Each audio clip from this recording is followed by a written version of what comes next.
এই মুহূর্তে ট্রান্সফার মার্কেটের সবচেয়ে বড় আপডেট হচ্ছে লিওনেল মেসিকে নাকি ম্যান সিটি দলে বেরানোর চেষ্টা করছে। পেপ গার্দিওলা তার এই দুঃসময়কে কাটানোর জন্য লিওনেল মেসির দ্বারস্থ হতে চলেছেন 6 মাসের জন্য।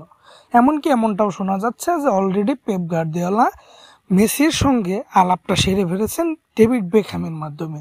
হয়তোবা বেকহ্যামের মাধ্যমে মেসিকে কোনো একটা প্রস্তাব দেওয়া হয়েছে, যেটা ধারণা করা হচ্ছে মেসিকে 6 মাসের জন্য ম্যান সিটিতে আনা হবে, ম্যান সিটির দুঃসময় কাটানোর জন্য।